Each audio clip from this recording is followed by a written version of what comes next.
मैंने पकौड़ा खाकर चाय का पहला घूंट भरा ही था कि बाहर से शबनम की किसी पर बिगड़ने की तेज आवाज़ सुनाई दी। वह लगातार किसी को डांटे जा रही थी। उत्सुकतावश मैं बाहर निकली तो देखा कि वह गार्ड से उलझ रही है। एक घायल लड़के को अपने कंधे पर एक तरह से लादे हुए वह अंदर दाखिल होने की कोशिश में थी और गार्ड लड़के को अंदर ले जाने से मना कर रहा था। भैया, जानती हूँ हॉस्टल के नियम हैं, लेकिन कोई सड़क पर मर रहा है तो क्या उसे मर जाने दूँ? क्या हॉस्टल प्रशासन आएगा उसे बचाने? नहीं ना।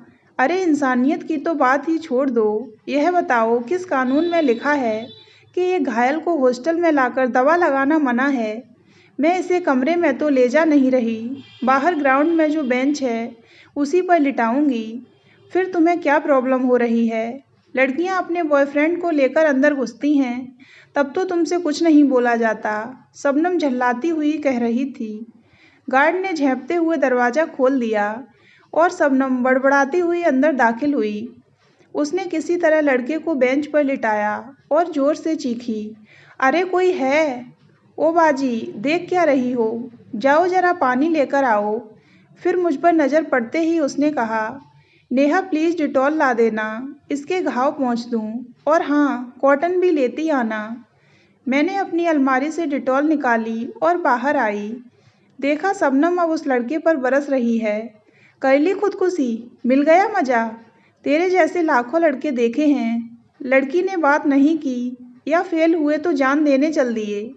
पैसा नहीं है तो जीकर क्या करना है? अरे मरो, पर यहाँ आकर क्यों मरते हो? शबनम उसे लगातार डांट रही थी और वह खामोशी से शबनम को देखे जा रहा था।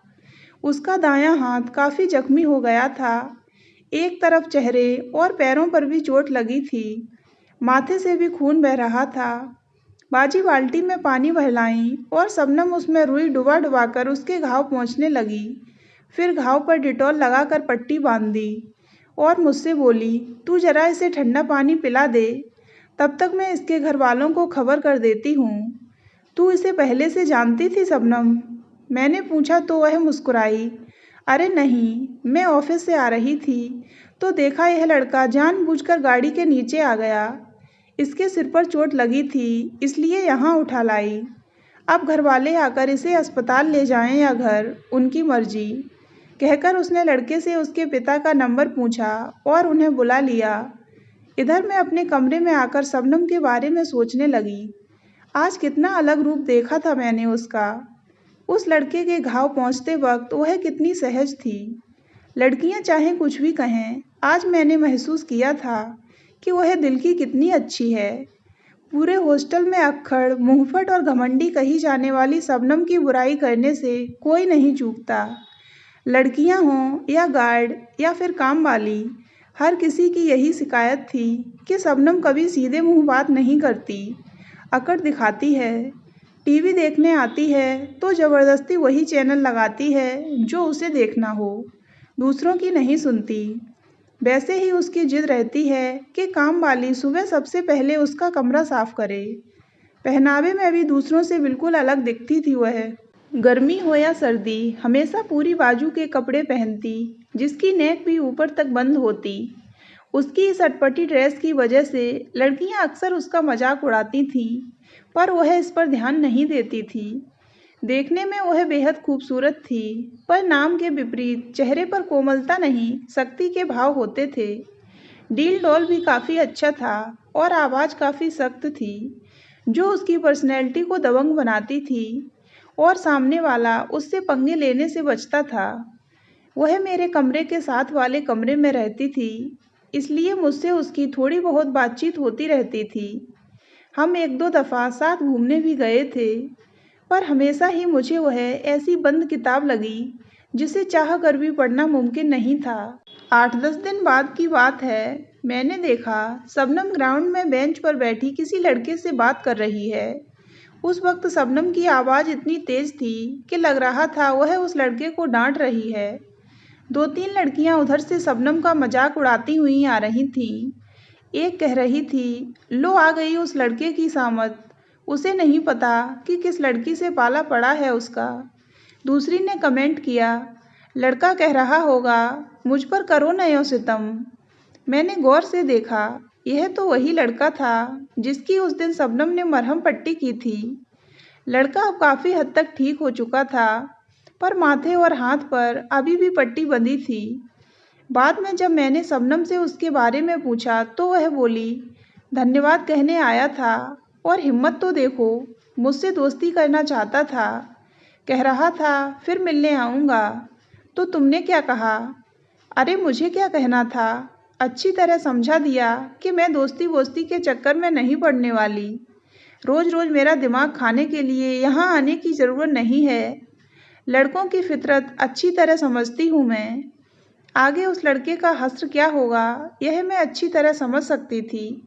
इसलिए शबनम को और न छेड़ते हुए मैं मुस्कुराती हुई अपने कमरे में चली आई।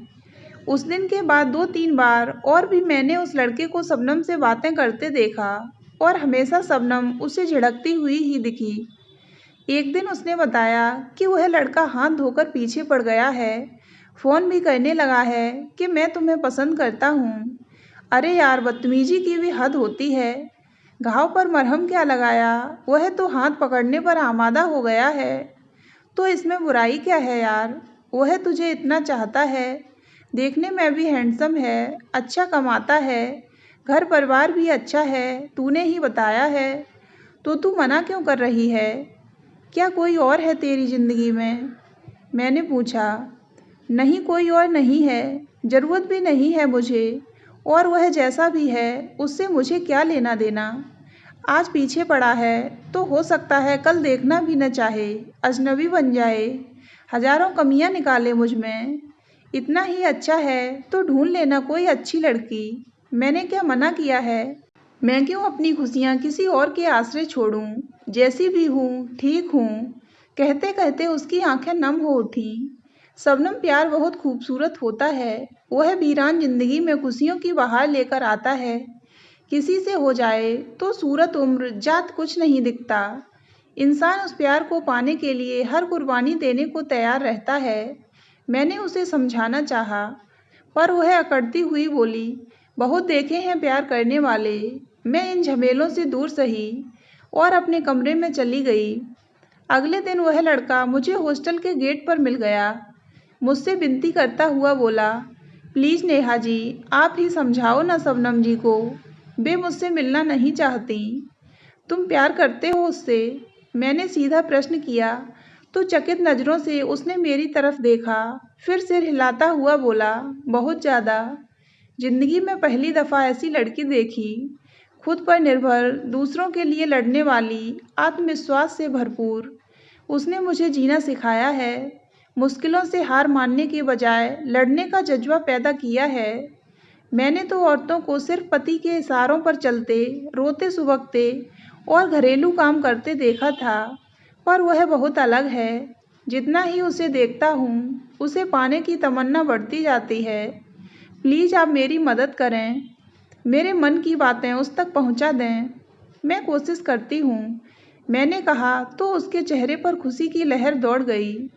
मुझे नमस्ते करके वह चला गया। रात को मैं फिर से शबनम के कमरे में दाखिल हुई। वह अकेली थी। आज वह गेट पर मिला था। मैंने कहा, जानती हूँ मुझे बाहर बुला रहा था, लेकिन मैं नहीं गई। मैंने उसे कुरेदा, तू प्यार से भाग क्यों रही है? जानती है प्यार हर दर्द मिटा देता है। वह हंसी, प्यार दर्द मिटाता नहीं, नए जख्म पैदा करता है। बहुत स्वार्थी होता है प्यार। मैं आज वजह जान कर रहूँगी कि आखिर क्यों भागती है तू प्यार से। या तो मुझे हकीकत बता दे, या फिर उस लड़के को अपना ले जो सिर्फ तेरी राह देख रहा है। मैंने भी देखी थी किसी की राह, पर उसने, कहते हुए अचानक उसकी आंखें भीग गईं। मैंने प्यार से उसका माथा सहलाते हुए कहा, शबनम, अपने दिल का दर्द बाहर निकाल, तभी तू खुश रह सकेगी। मुझे सब कुछ बता दे। मैं जानती हूँ तू दिल की बहुत अच्छी है, पर कुछ तो ऐसा है जो तेरे दिल को तड़पाता है। यह पीड़ा तुझे सामान्य नहीं रहने देती, तेरे चेहरे पर व्यवहार से झलकने लगती है। यकीन रख, तू जो भी बताएगी वह सिर्फ मुझ तक रहेगा, पर मुझसे कुछ मत छिपा। किसने चोट पहुँचाई है तुझे? वह थोड़ी नॉर्मल हुई तो बिस्तर पर पीठ टिका कर बैठ गई और कहने लगी, नेहा 4 साल पहले तक मैं भी एक ऐसी लड़की थी जिसका दिल किसी के लिए धड़कता था। मैं भी प्यार को बहुत खूबसूरत मानती थी। मेरी भी तमन्नाएं थीं, कुछ सपने थे। दूसरों से प्रेम से बातें करना, मिलकर रहना अच्छा लगता था मुझे। जिसे प्यार किया उसी के साथ पूरी उम्र गुजारना चाहती थी। और उसकी यानी विक्रम की भी यही मर्जी थी। उसने मुझे हमेशा एतबार दिलाया था कि वह मुझे प्यार करता है, मेरे साथ घर बसाना चाहता है। हमारी जोड़ी कॉलेज में भी मशहूर थी, पर वक्त की चोट ने उसकी असलियत मेरे सामने लाकर रख दी। एक दिन मैंने देखा कि मेरी बाह और पीठ पर सफ़ेद निशान हो गए हैं। मैं घबरा गई, डॉक्टरों के चक्कर लगाने लगी, पर दाग बढ़ते ही गए। जब मैंने यह राज विक्रम के आगे खोला तो उसके चेहरे के भाव ही बदल गए और 2-4 दिनों के अंदर ही उसका व्यवहार भी बदलने लगा।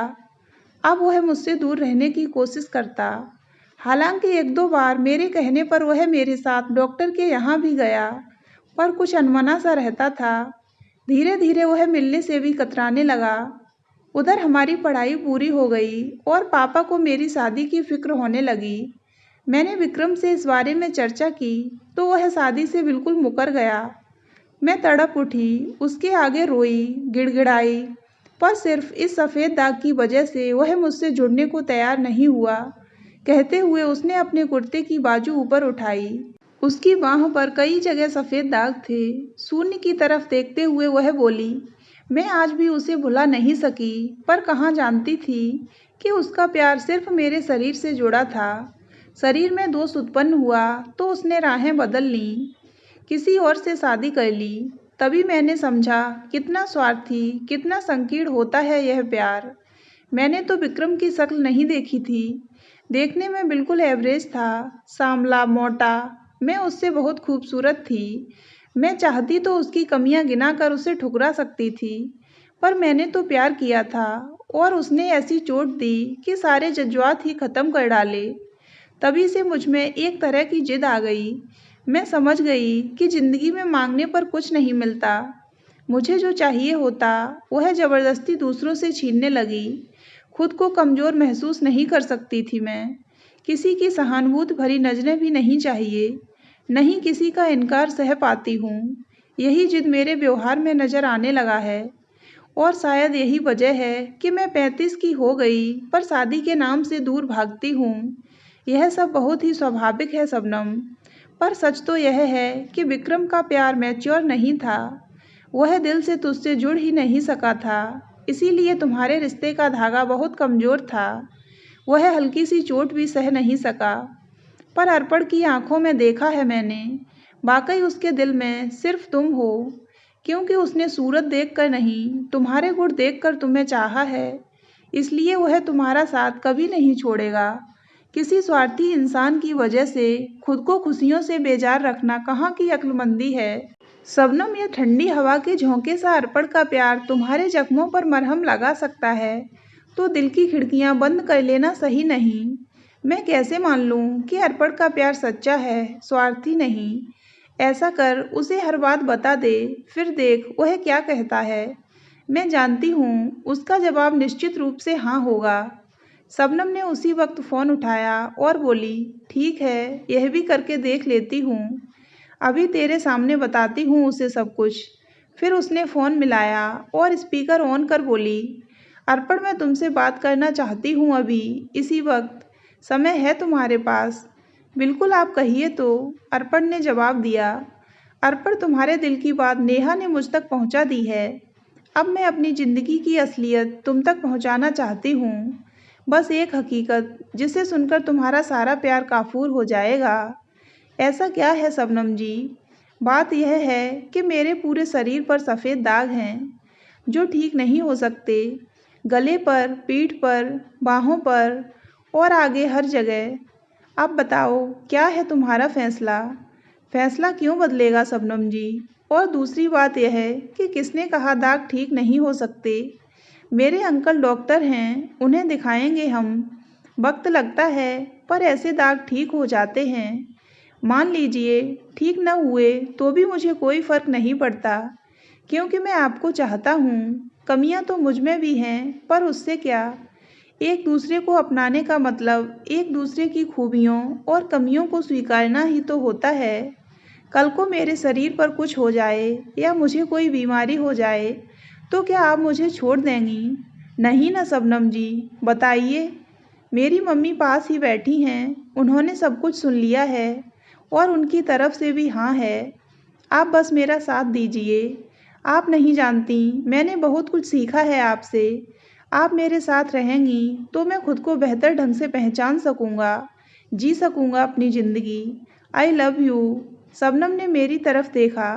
मैंने उससे हाँ कहने का इशारा किया तो वह धीरे से बोल उठी, आई लव यू टू। फिर शबनम ने तुरंत फ़ोन काट दिया और मेरे गले लगकर रोने लगी।